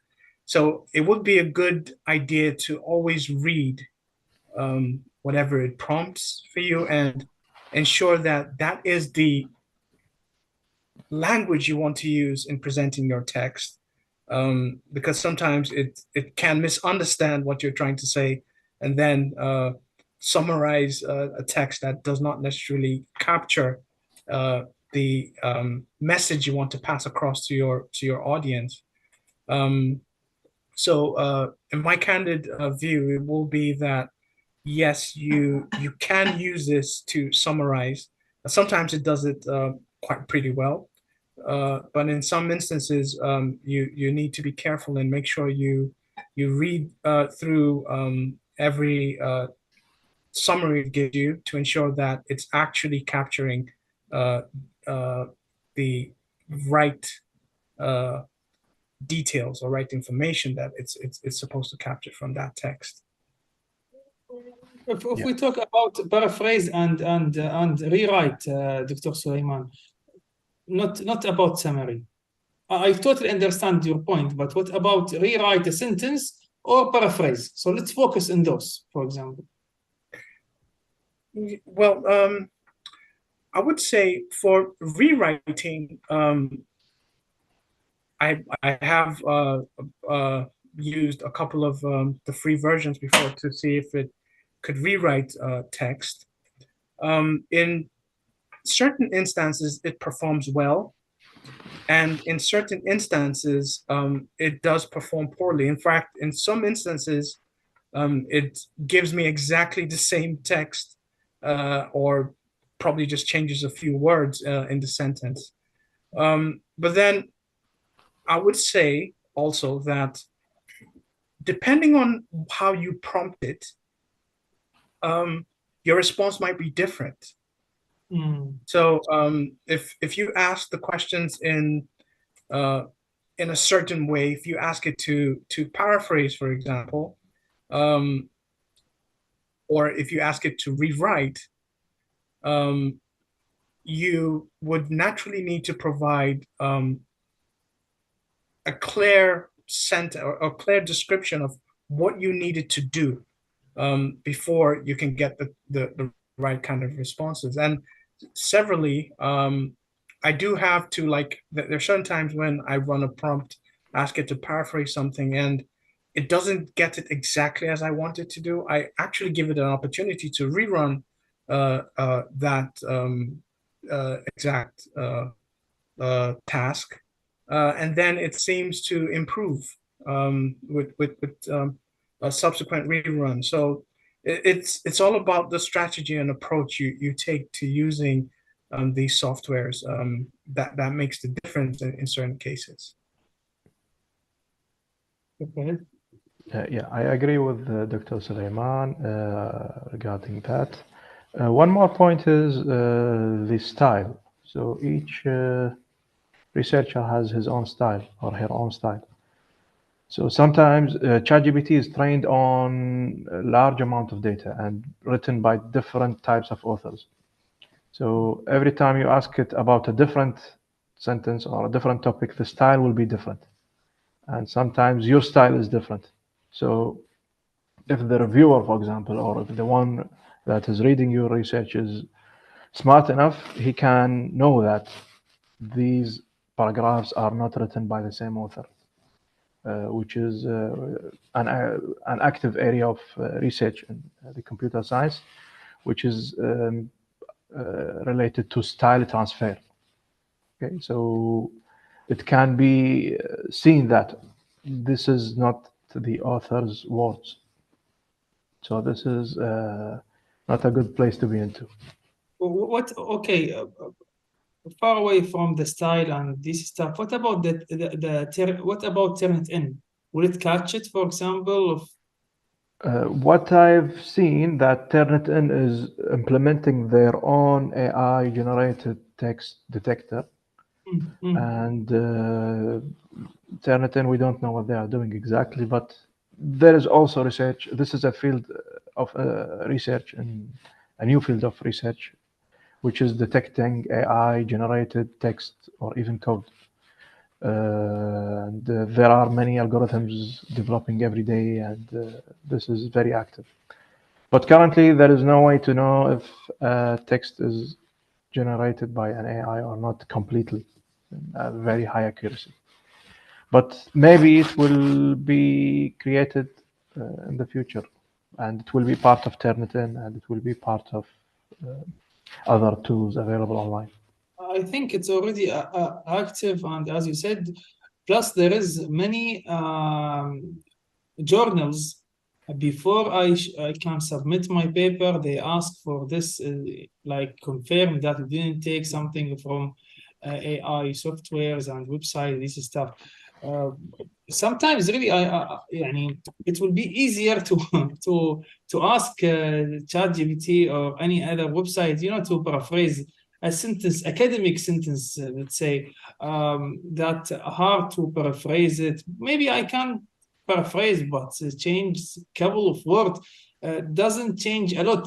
But ChatGPT, it give me a good, sometimes give me a good, really a good sentence, but I afraid to copy it and paste it. However, I want to do that because really it's easy, and that's what I want exactly. But I just put it in a new Word document, and paraphrase the paraphrase to just to be safe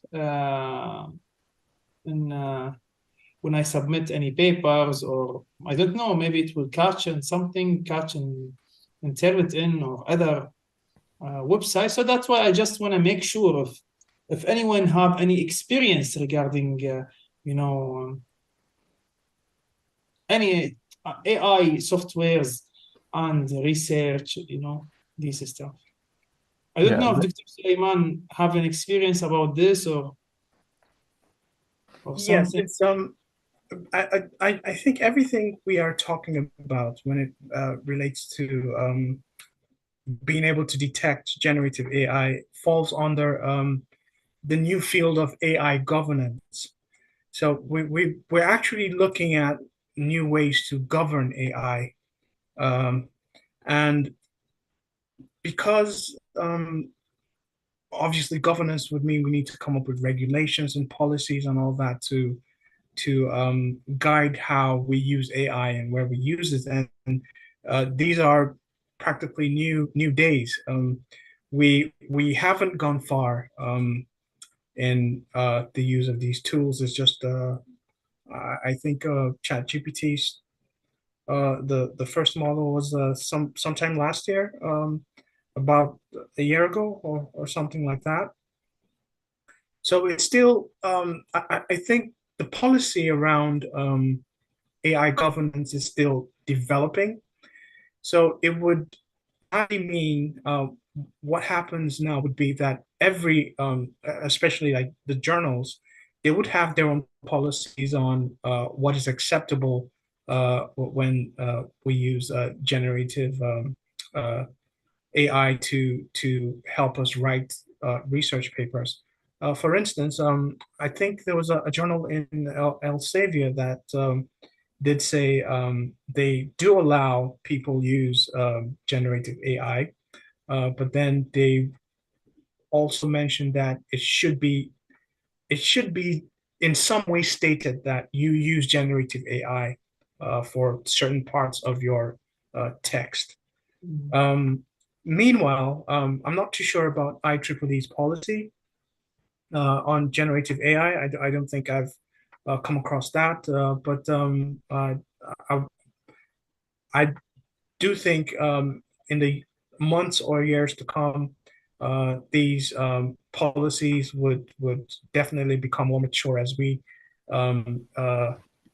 get into this new way of research and writing articles that need to be published. So I think it's early days, and now each journal would be trying to develop their own policy around this.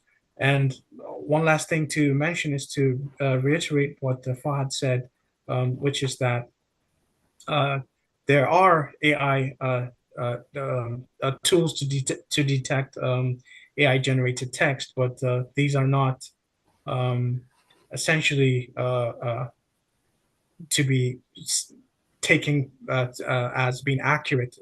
They can only tell you that they detect a certain amount percentage of AI involvement in writing a piece of text. But then this can be questionable.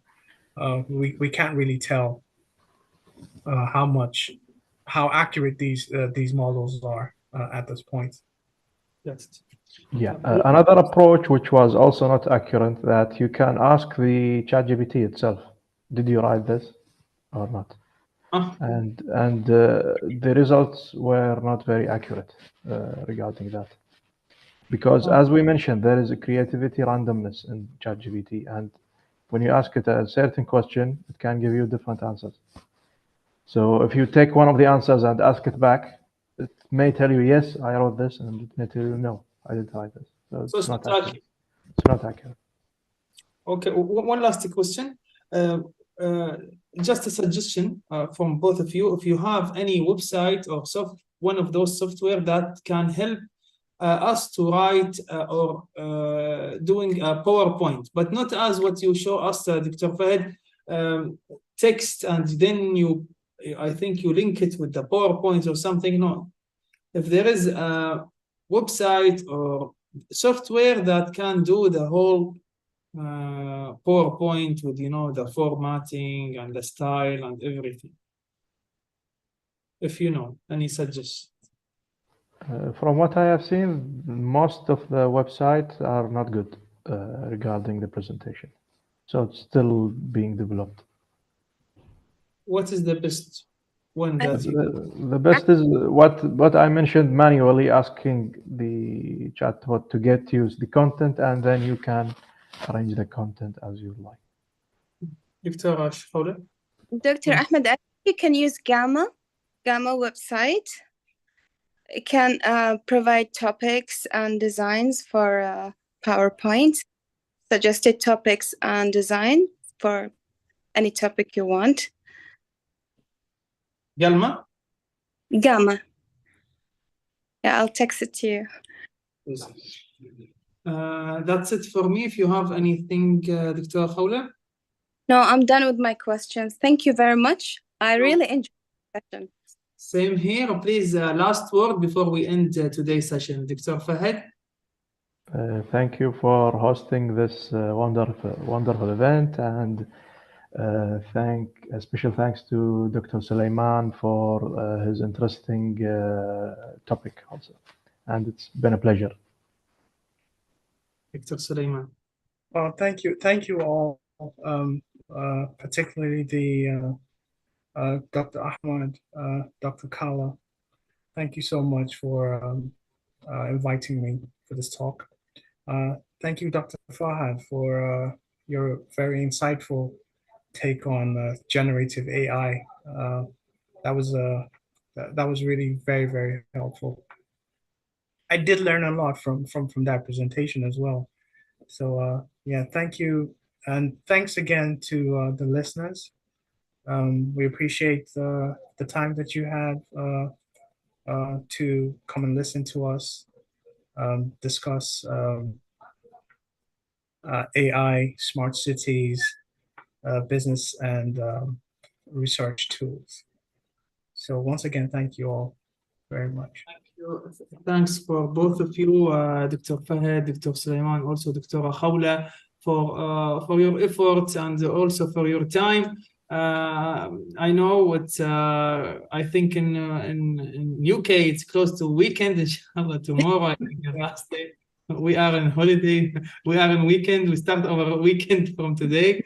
So yeah, thank you so much. Really, I really enjoy your presentation. Very valuable and great presentation. I really learned a lot for both of you. So I really want to thank you. This is one of best workshop that I had in ITAR. You know, always AI and, you know, these updated information that also it's help us, you know, as Dr. Fahad said, assist us to do our daily work, or, you know, our job. So yeah, thank you really for your time and effort, and appreciate everything that you give it to us. Thank you so much, and inshallah next week we'll have a new topic with a new keynote speaker, and see you in other series of ITAR. Thank you so much. Appreciate everything, and good night. Good night. Thank you. Thank you. Thank you. Good night.